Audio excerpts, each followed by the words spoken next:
میں اس ملک کا جو معاشی کیپٹل ہے اس کے سربراہ ہونے کے طور پر اپنے وزیر اعظم سے مدد نہیں مانگوں گا. ان سے نہیں مانگوں گا تو کس سے مانگوں گا؟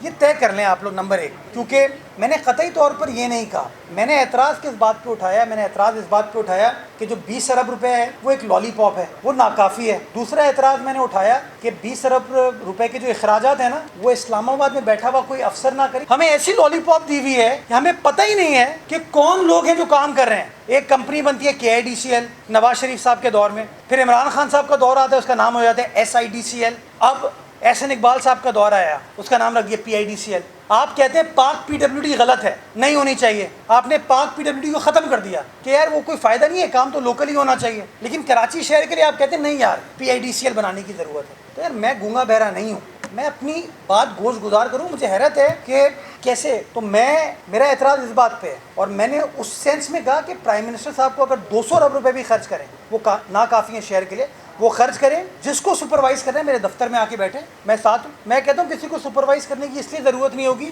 کہ 20 صحافی تو روز مجھ سے مل رہے ہوتے ہیں، مجھے بتاتے ہیں. جیسے ابھی مجھے کسی نے بتایا، انہوں نے بتایا، اس افسر کا آپ کو پتہ ہی نہیں ہے. اچھا K4 ڈیلے ہوتا ہے، آپ کہتے ہیں سندھ حکومت. آپ کو پتہ ہے ستمبر 2018 میں عزت مآب عمران خان صاحب جب وزیر اعظم پاکستان تھے، عمران اسماعیل صاحب گورنر تھے، اسد عمر صاحب غالباً وزیر خزانہ تھے. چیک کروا لیجئے گا کہ گورنر ہاؤس میں کیا فیصلہ ہوا تھا. ہمیں پلیز حقائق کو، فیکٹس کو سمجھ کر آگے بڑھنے کی ضرورت ہے. میں لڑائی جھگڑا نہیں چاہتا، لیکن میں یہ ضرور چاہتا ہوں کہ میرے شہر کے جو حقوق ہیں، جو رائٹس ہیں، اگر لاہور کے اندر PIDCL کام نہیں کر رہی، اگر پشاور کے اندر PIDCL کام نہیں کر رہی، اگر ملتان کے اندر PIDCL کام نہیں کر رہی، تو کراچی کے لیے آپ ایکسیپشن کیوں کریٹ کرتے ہیں؟